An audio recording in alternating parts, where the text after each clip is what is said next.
All right, everyone. I am gonna provide summaries to each lecture based on someone's recommendations, one of y'all's recommendations. And so let's go over it. This was the latest presentation, latest lecture. It's on sampling. It won't be on exam 1, but I will summarize what I think is the most important, what will most likely be on the exam. So let's get started. So first is sampling. Sampling is important because all the statistics you are doing revolves around sampling. If you don't sample well, then all the statistics you're doing is trash. It's meaningless, which is why it's so important to sample well. And when you sample well, you want to randomize your sample and you want to make it so that your sample is as representative as possible. Okay, so he talks about the sampling process and the inferential process. Right here, the sampling process happens before the inferential process. And when you sample well, your data should follow a normal distribution. Later on, when we start doing t-tests, when we start doing ANOVAs, when we start doing regressions, all of that is based on this normal distribution. If your data is skewed left or right, heavily skewed, and it's not normally distributed, then when you run your stats, they most likely will be wrong. Now, you could correct for this if your data isn't normally distributed, but you will not go over that in this course. And that is more advanced, I guess. So you might have to take a really advanced stats course or a graduate course to know how to fix that. So that's why sampling is so important. If you don't have a good sample and your data, if you don't have a good sample, your data won't be normally distributed. If it's not normally distributed, then you can't really run the statistics. So that is the gist of that. All right, then he goes into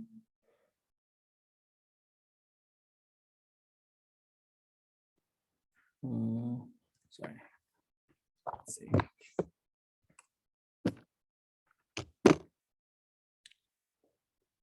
Random sampling, convenience samples, okay. Type of samplings, talks about types of sampling.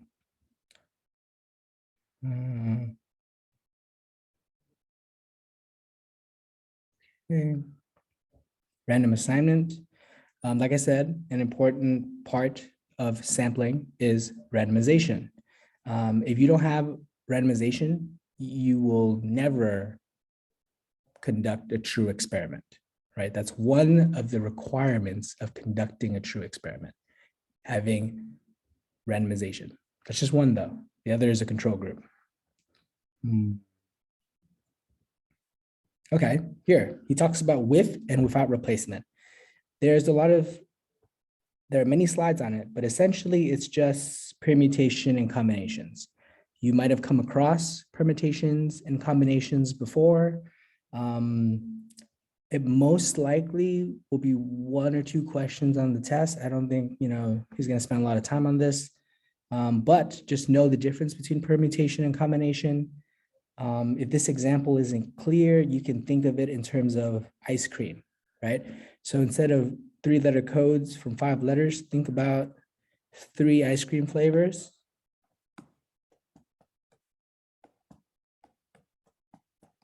From 5 flavors. Yeah, well, my spelling sucks. Right?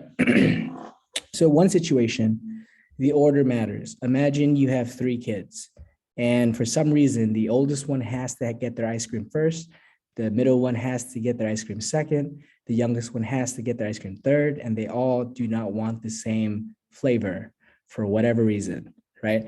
And so in that situation, your total number of possibilities, your like I forgot, I can't remember the name for it, but just the total number of outcomes, right, would be a lot more because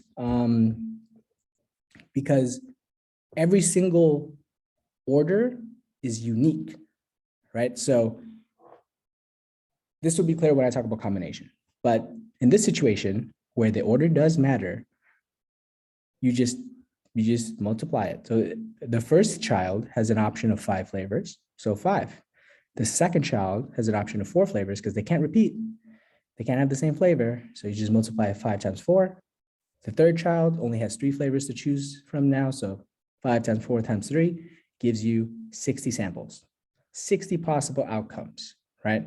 And it does, so if you think about it, the oldest one getting chocolate, the middle one getting strawberry, the youngest one getting vanilla, that's different from the oldest one getting vanilla, the middle one getting strawberry, and the youngest one getting chocolate, right? It's still the same 3 flavors that are chosen, but it's different.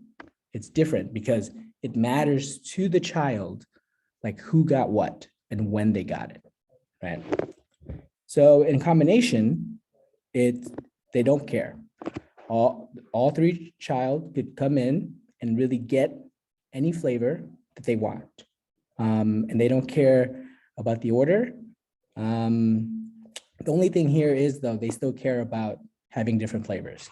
So in this case, it doesn't matter who goes first. The youngest one can go first, the middle one can go first, the oldest one can go first. Again, anyone can go second, anyone can go third. So you still have a similar situation where the first child, whoever it is, gets to choose 5 flavors, the second gets to choose 4 flavors, the third gets to choose 3 flavors. But there are duplicates, right? So they don't care about the order. So if someone gets chocolate, strawberry, vanilla, that's the same thing as vanilla, chocolate, strawberry, right? So that's a duplicate. It's the same result because no one cares about the order as long as, you know, they got their ice cream and it's different. That's it. So whereas before, the order did matter. The oldest one getting a certain flavor first is different from, you know, the oldest one getting another flavor first. So if you think about it conceptually, the number of permutations will always be greater than the number of combinations. You can see that in the little table here, right? Permutations are always a lot more than combinations. Just basically know that difference and know how to use this formula. If that difference is confusing you, you know, just learn how to use these formulas then, right? And then you can either do by hand through that formula, or you can use Excel and use this function in Excel and get it, but just understand the concept difference. What else?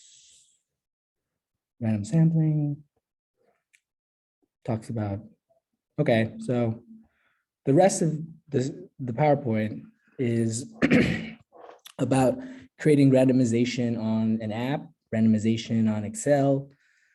You all will most likely never need to do this. I did it in the exam review video to make a data set so that we could run some, you know, examples. So that, you know, that's useful there, I guess, if you ever need to do something like that. It's useful for him as a professor because when he makes these data set, he can just randomize a column and just call it, you know, GPA scores when really he didn't collect anything, he just randomized it. You might need to do it in your workplace, but I don't think you're going to need that skill in this course because he'll give you the data set. If you were a researcher and you had a control group, an experimental group, you want to randomly place them in that particular group. But how do you do that? Well, you can go in Excel, randomize a column, say you gather 50 participants, so get 50 rows and tell Excel to randomize it between like 1 and 2, right? So then you get a list of randomized 1 and 2s. And then as participants sign up, you just write their name next to the randomized list. And then, you know, 1 gets the control, 2 gets the experiment. And that's how you randomize placing them into a group. So that's, you know, another useful function.